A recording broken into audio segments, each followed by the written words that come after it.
नमस्कार दोस्तों, स्वागत है आपका मेरे चैनल में यूट्यूब हिंदी पर। दोस्तों, पिछली वीडियो में मैंने दुनिया की कुछ शापित वस्तुओं के बारे में बताया था, लेकिन इस वीडियो में आज हम भारत से जुड़ी कुछ शापित वस्तुओं के बारे में बात करेंगे। वीडियो को पूरा देखें और अगर आपको हमारी वीडियोस अच्छी लगती हैं तो उन्हें लाइक और शेयर जरूर करें। अगर आप हमारे चैनल पर नए हैं तो इसे सब्सक्राइब करना ना भूलें। तो चलिए शुरू करते हैं।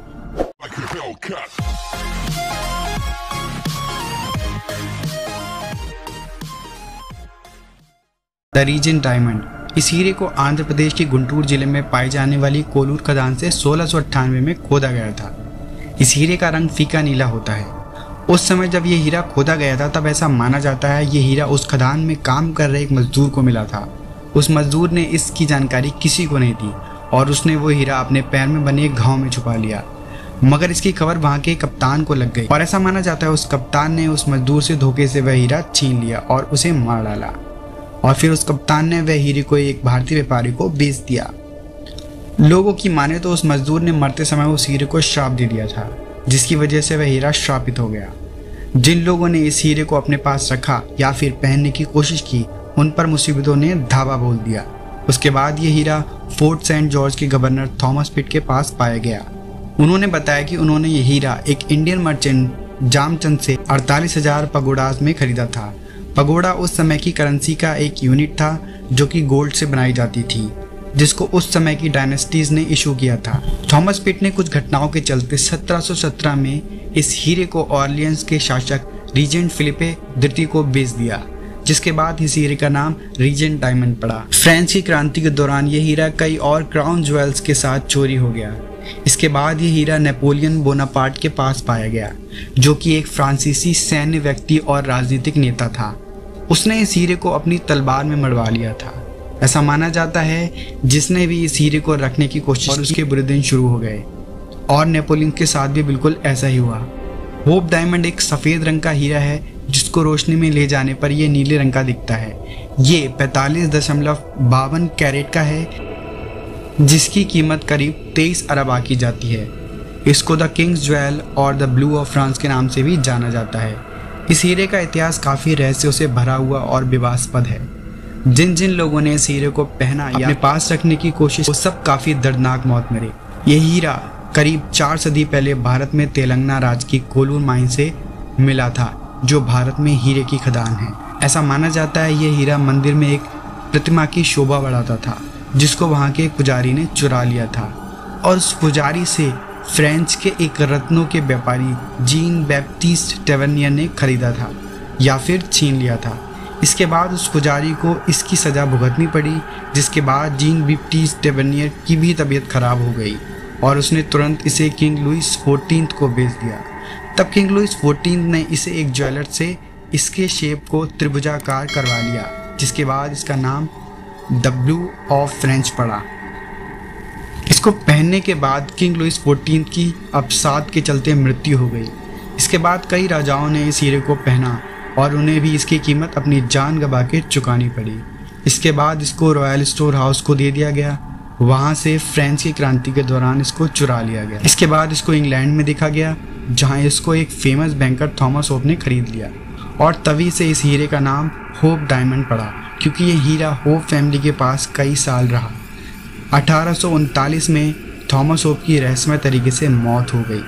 फिर इसके बाद इस डायमंड के आखिरी ओनर हैरी विंस्टन बने। उनको जब इस हीरे के इतिहास के बारे में पता चला तो उन्होंने बिना समय गवाए इस हीरे को Smithsonian institutes national museum of natural history को दान कर। कोहिनूर डायमंड, इसका मतलब है माउंटेन ऑफ लाइट। इस अमूल्य रत्न की वजह से कई राजाओं में लड़ाइयाँ हुई और अक्सर उन सभी ने अपनी जिंदगियाँ और राज्यों को खोया। ये हीरा भारत में कोलूर की खदानों से मिला था। उस समय ये हीरा काकतीय वंश के पास था। इसके बाद इस हीरे को दिल्ली के सुल्तान अलाउद्दीन खिलजी ने पा लिया। ये डायमंड मुगल पीकॉक थ्रोन का एक हिस्सा था। इसके बाद 1739 में नादिर शाह ने दिल्ली पर आक्रमण करके मुगलों से इसको लूट लिया और उसने इसको कोहिनूर नाम दे दिया। 1747 में नादिर शाह की मृत्यु हो गई और उनका सारा साम्राज्य ध्वस्त हो गया। इसके बाद 1751 में इस हीरे को अहमद शाह दुरानी को सौंप दिया गया, जो कि अफगान एम्पायर का फाउंडर था। इसके बाद ये महाराजा रंजीत सिंह के पास चला गया, जिन्हें शेर पंजाब कहते हैं। उन्होंने इसे अपनी पगड़ी में मढ़वा लिया जिसे वह अक्सर मुख्य त्योहारों पर पहना करते थे।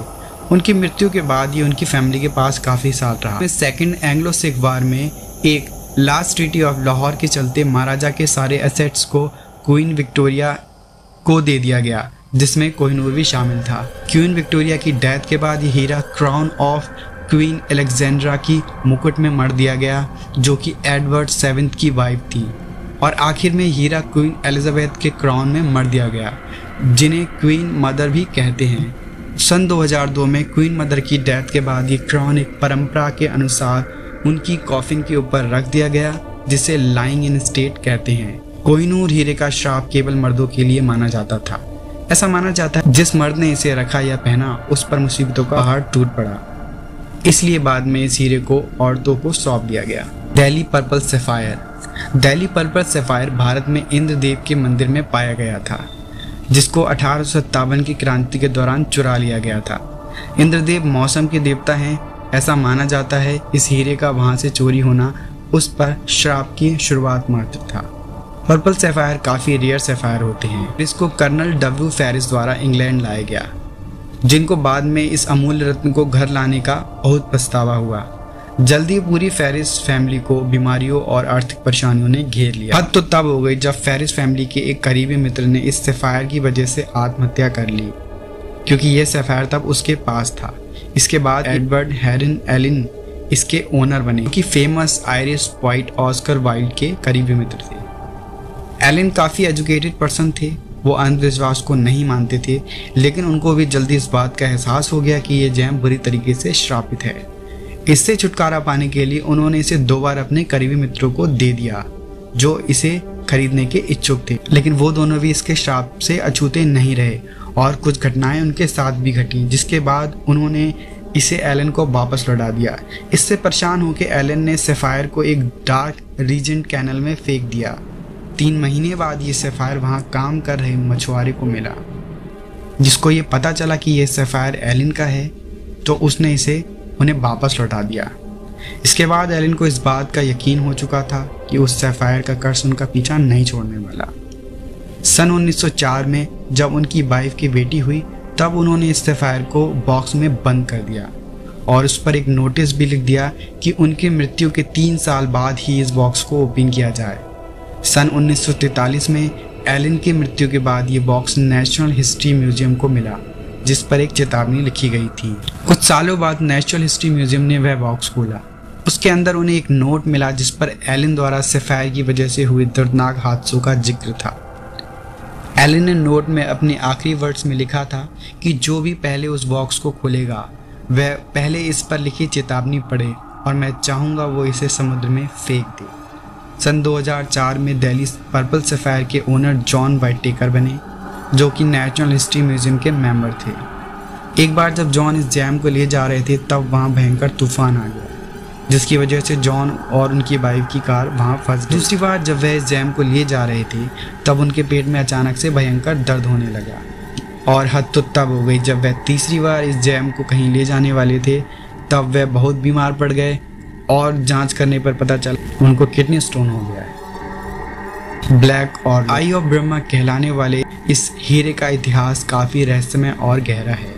यह हीरा 19वीं शताब्दी में भारत में पौंडीचेरी के एक मंदिर में गॉड ब्रह्मा की एक मूर्ति में उनकी आँख की शोभा बढ़ा रहा था, जिसको वहाँ के एक पुजारी ने चुरा लिया। ऐसा माना जाता है कुछ समय बाद उसकी हत्या कर दी गई। सन 1932 में अमेरिका के एक डायमंड व्यापारी JW पेरिस इस हीरे को US ले गए, जहां उन्होंने बिल्डिंग से कूदकर आत्महत्या कर ली।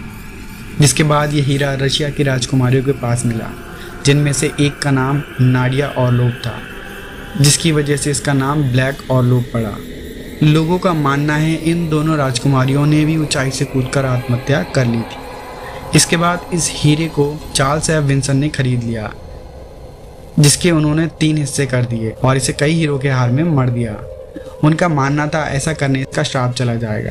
इसके बाद इस हीरे को सन 2004 में डेनिस ने खरीद लिया, जो कि एक डायमंड डीलर थे, और उनका मानना था इस हीरे का कर्ज अब खत्म हो चुका है। तो दोस्तों, ये थे भारत के 5 श्रापित ऑब्जेक्ट्स। अगर आपको ये वीडियोस पसंद आती है तो ज़्यादा से ज़्यादा शेयर करें। तो मिलते हैं अगली वीडियो में। जय हिंद।